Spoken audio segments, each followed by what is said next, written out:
పెద్దలు honourable chief minister Revanth Reddy గారు మరి మన కన్నీటి బాధ గత 100 సంవత్సరాల నుంచి జరగని విధ్వంసాన్ని చూడడానికి అదే రోజు మరి భారీ వర్షాలు ఉన్నప్పుడు కూడా హెలికాప్టర్లో వచ్చి దిగలేక మరి దగ్గరికి వచ్చిండ్రు. మళ్ళీ ఒకటేసారి అడిగినందుకు మరి ముఖ్యమంత్రి గారికి అందరూ కూడా మళ్ళొక్కసారి మీరు అందరూ కూడా ధన్యవాదాలు చెప్పాలని ఉదయం నుంచి, ఎందుకంటే టైం తీసుకుని రావడం జరిగింది. వారితో పాటు రెవెన్యూ శాఖ మంత్రులు, కాంగ్రెస్ పార్టీ మీ అందరూ, ముఖ్యమంత్రి గారు ప్రత్యేకంగా ఇక్కడికి వచ్చి పేదవారికి జరిగిన నష్టం ప్రకృతి విలయతాండం అయినప్పటికీ కూడా వీలైనంత వరకు ఆదుకోవాలన్న తపనతోనే ఇక్కడికి రావడం జరిగింది. అన్ని విధాలుగా మిమ్మల్ని ఆదుకునే ప్రయత్నం ముఖ్యమంత్రి ఎప్పుడూ రానంత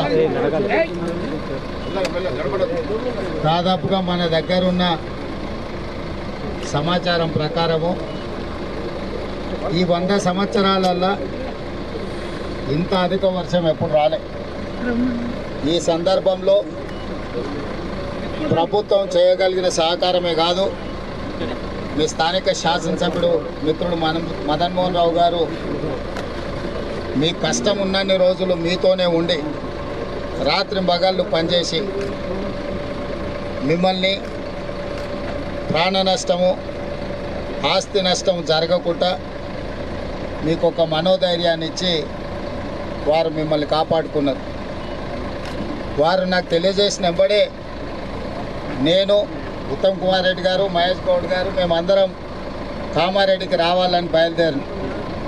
కానీ కామారెడ్డిలో ఉన్న వాతావరణ పరిస్థితులు మేము ఇక్కడ దిగలేని పరిస్థితుల్లో మెదక్ పోయి మెదక్లో కూర్చొని అక్కడ కలెక్టర్లతో మాట్లాడి అక్కడి నుంచే మళ్ళీ కామారెడ్డి కలెక్టర్తో మాట్లాడి ప్రాణ నష్టం పోయిన వాళ్లకు 5 లక్షల రూపాయలు, పశు సంపద కూడా నష్టపరిహారం ఇవ్వు, ఎంబడే రెవెన్యూ బృందాలను పంపించి ఎక్కడెక్కడైతే పంట మునిగిపోయిందో, నీట మునిగిపోయిందో, లేదా పంటల మీద ఇసుక మేటలు వేరినాయో, అదేవిధంగా రహదారులు కొట్టుకుపోయి కొన్ని దగ్గర బ్రిడ్జిలు కొట్టుకుపోయినాయి, కొన్ని దగ్గర రోడ్లు కొట్టుకుపోయినాయి.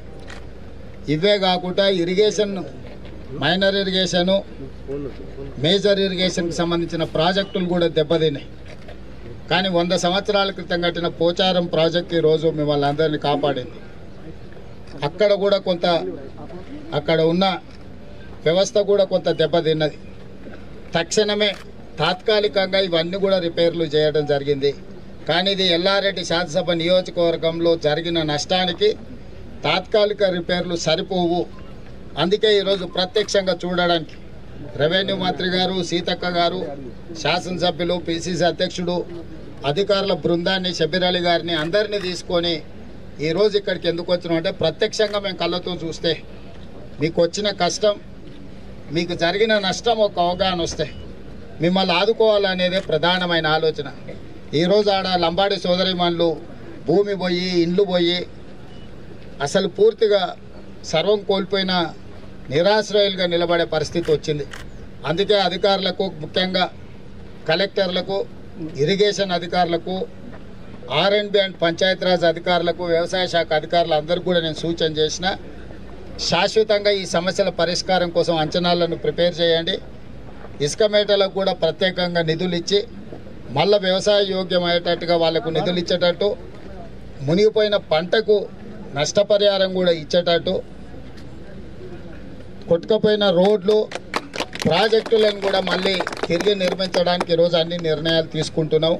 ఇప్పుడు ఇక్కడ నుంచి వెళ్ళిన తర్వాత ఇంకా కొన్ని ప్రాంతాలను పర్సనల్గా చూసి కలెక్టర్లను అందరినీ, అందరు అధికారులతో మాట్లాడి అన్ని సమస్యలు పరిష్కరించే బాధ్యత ప్రభుత్వం తీసుకుంటుంది. ఈరోజు ప్రాణ నష్టం జరగకుండా, ఆస్తి నష్టం జరగకుండా మీ శాసనసభ్యుడు, మీ అభిమాన నాయకుడు పూర్తిగా మీయంబడి ఉండి చాలా మంది ప్రాణాలను కాపాడి అందుబాటులో ఉన్నా లేకపోయినా పర్వాలేదు, కష్టం ఉన్నప్పుడు తోడు ఉండేవాడే నాయకుడు. ఎప్పుడైతే ప్రజలకు కష్టం ఉంటుందో, మనం ఎన్నుకున్న ప్రజలు కష్టాలలో ఉంటారో ఆ సందర్భంలో మీ పక్కన నిలబడేవాడే నాయకుడు.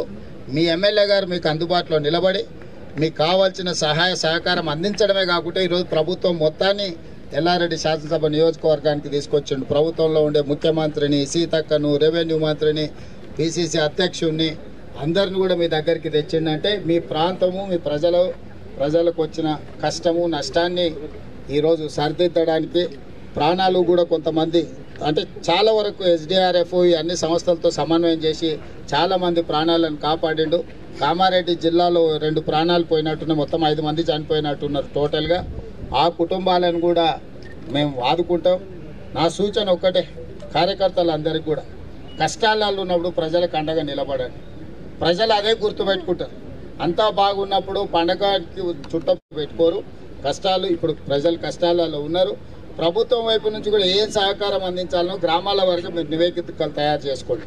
గ్రామాలలో మీకున్న గ్రామాలలో వచ్చిందే కనిపిస్తుంది.